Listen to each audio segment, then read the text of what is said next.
My heart stopped as a beautiful mountain lion looked straight at me.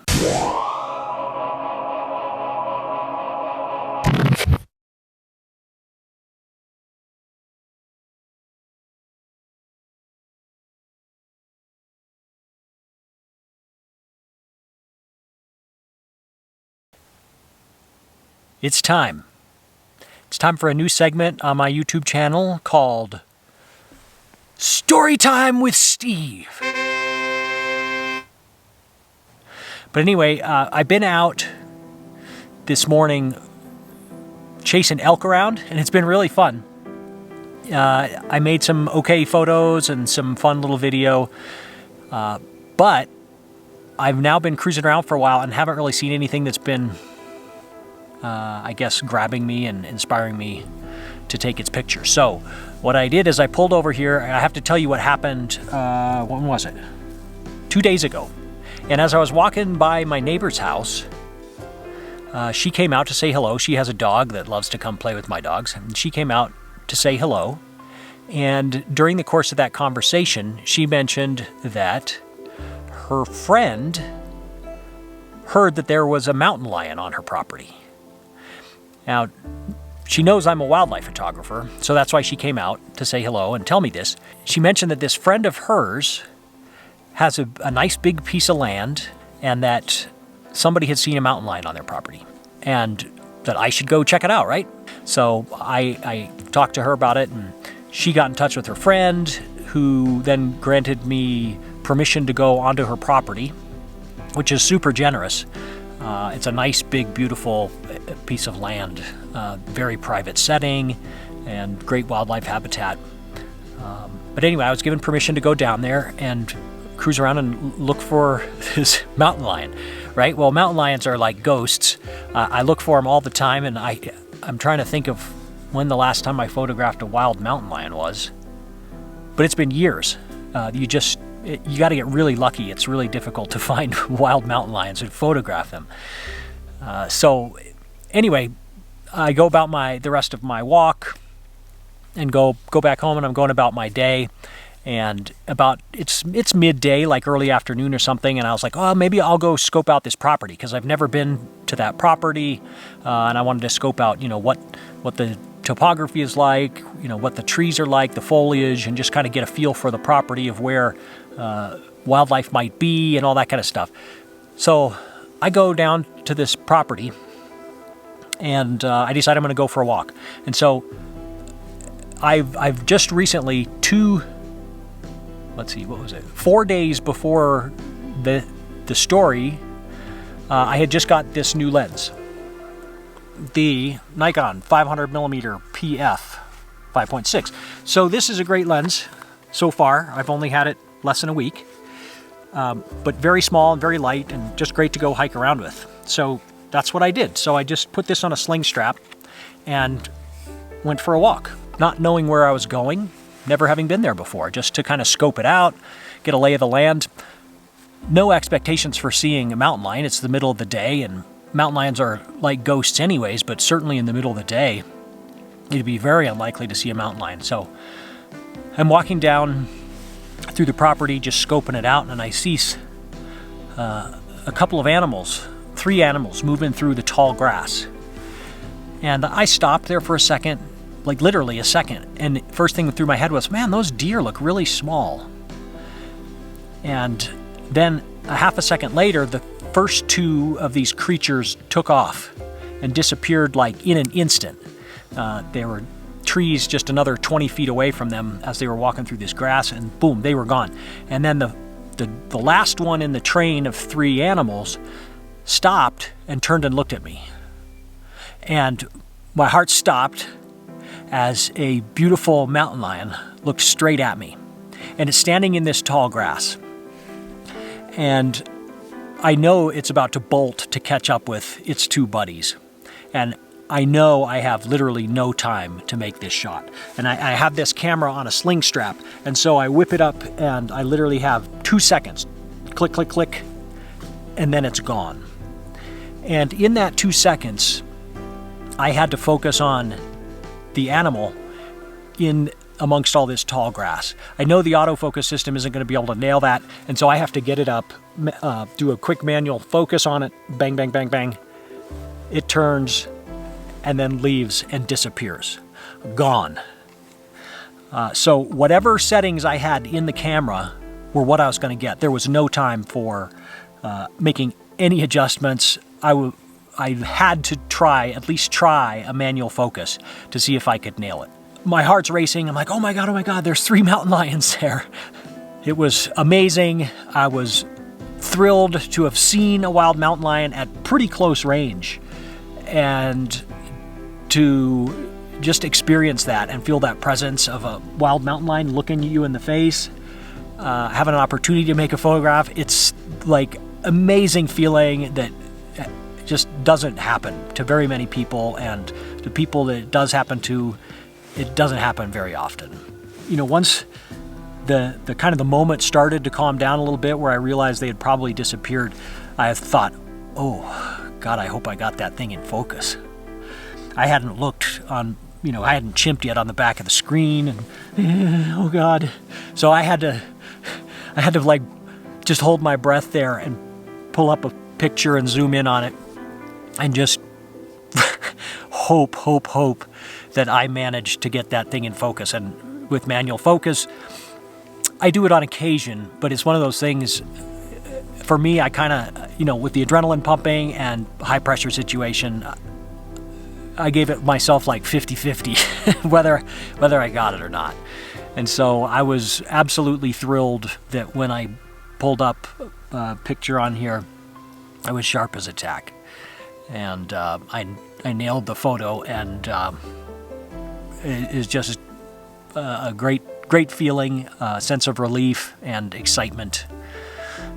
So just wonderful. And the story mostly ends right there. I did go spend some more time cruising around, and I did catch a glimpse of another mountain lion that I assume was a different mountain lion, but I can't be 100% sure. The mountain lion that I saw later, a little bit later, like an hour later or something, was running across the field at full sprint. It had seen me before I saw it, and it bolted across this little field to get into the timber and disappeared. But that one was bigger than, certainly 2 of the first 3 I saw were definitely youngsters, cubs, and potentially the first one in that lead group might have been the adult. I kind of don't have that feeling, but it all happened so fast. I know the 2 behind were small, and the one in front, it was gone so fast. I can't say for sure it was a cub also, but my guess is that it was a mother with 3 cubs out there, and they were right in the same area there, of course. So I saw either 3, probably 4 wild mountain lions out there, and that was 2 days ago, and just couldn't be happier. I mean, that's not true. I would have loved to have had more opportunities to make better photographs, but I'm very happy with the photograph I got. Any photograph of a wild mountain lion is so difficult to get that I have to be thrilled anytime I get that opportunity. And this photograph is very good. I would have loved to have had some more time to spend with them and get some more opportunities. And, of course I would like that, right? Everybody would love that. But, man, it just turned out great. The photo is great. The experience was just amazing. A really, really cool day the other day.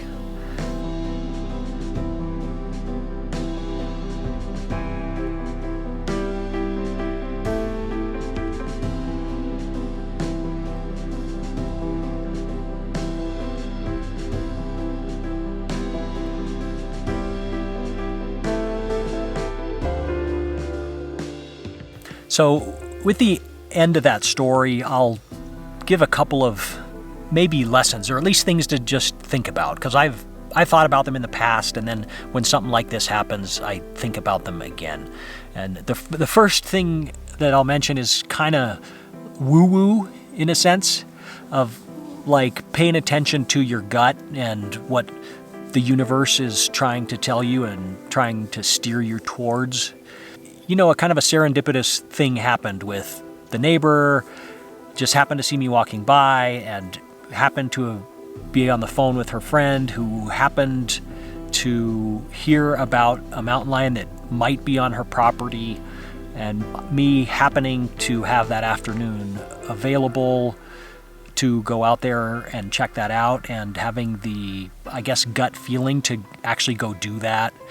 And then, you know, happening to not know the property at all, but walk down the exact right direction to see these animals exactly at the right time in the right place.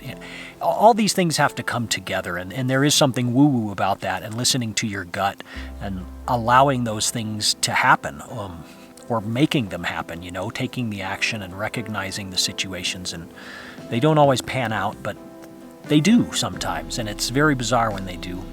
You know, there's a chance that something great's going to happen all the time, and giving yourself those opportunities is it's a big gift, and sometimes you're rewarded with a gift. You know, the mountain lions rewarded me with a gift that day.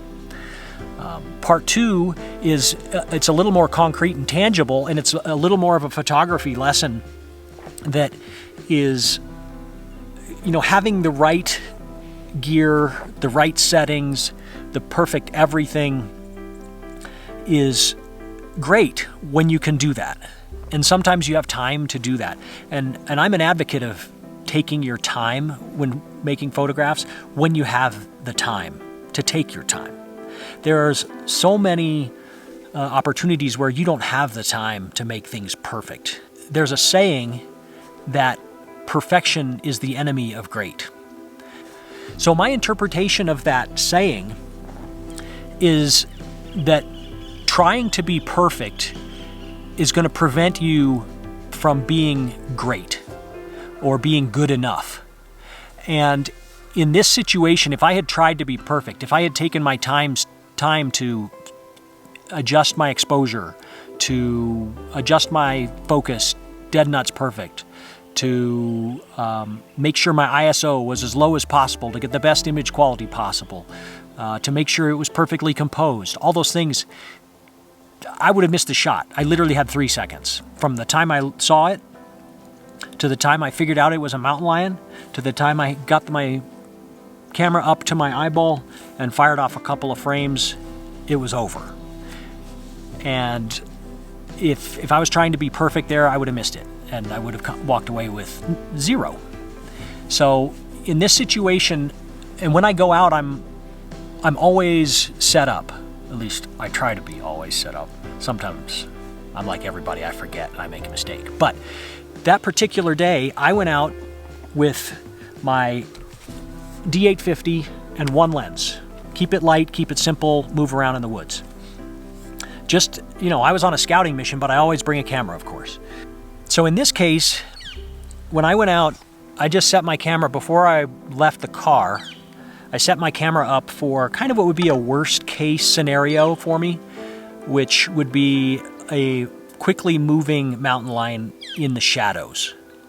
Because in my head, I know there's a potential that I might see something, this mountain lion, right? I know it's a long shot, but I'm going to set my camera up for the worst case scenario. It's a nice bright day, and so I know I don't need a ton of ISO, but I still want to make sure that if I find a quickly moving mountain lion in the shade, I'm still going to have enough shutter speed to make a sharp photo. So that day I just decided to go wide open f5.6, 0 on exposure compensation, and ISO 800. I know ISO 800 is still going to give me really good image quality, and it's going to give me a fast shutter speed even if this potential mountain lion is running in the shade. So I have that set in the camera immediately. All I have to do is turn it on and go. Okay, I have my focus point set up in the center point, so I know when I bring it to my eye, I don't have to adjust where my focus point is.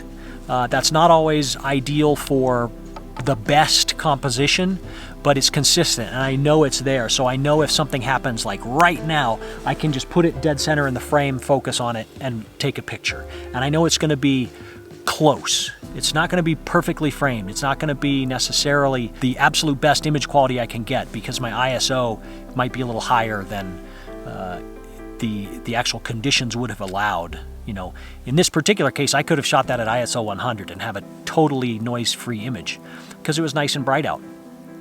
And the animal happened to be out in the open in the bright light. So having this lens saved my ass in this particular situation.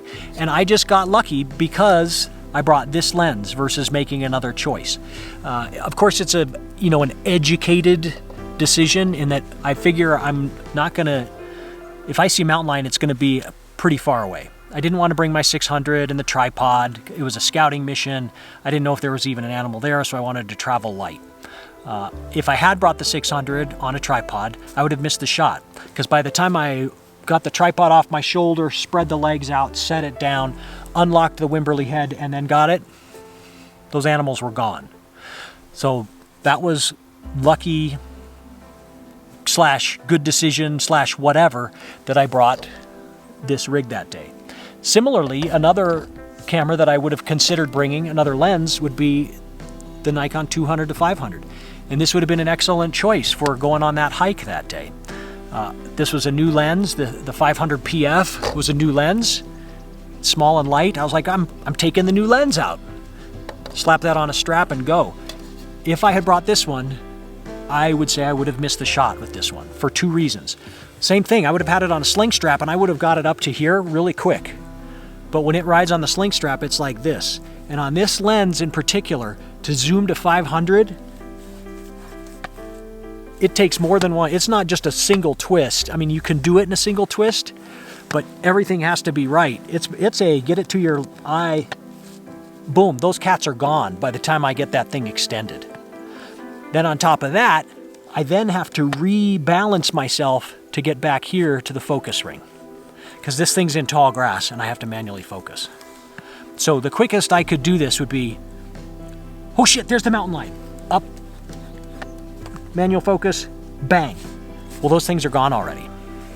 So I got lucky in a sense that I had that lens with me. So I'm not saying like, go buy this lens and you're never gonna miss a shot again. Not the case at all. You're gonna miss shots no matter what. Sometimes you're gonna make decisions that seem right at the time. And like, if that thing had been really close to me and I wanted a 200 millimeters, to include the environment, or if it was in a beautiful scene like crossing a creek and I wanted to include more of the environment, I would have gone, oops, I brought the wrong lens today. So I'm not trying to say this lens is the best lens because I just made a nice photograph with it. I'm just trying to kind of point out to you that the gear does matter. What you're bringing does matter. And sometimes you get lucky with the decision you make and sometimes you don't. And in this particular case, I got lucky because I had brought the right piece of gear with me that day. So I've rambled on and on and on about this story. Can you tell I'm excited about that story and that day and the encounter with that magnificent animal?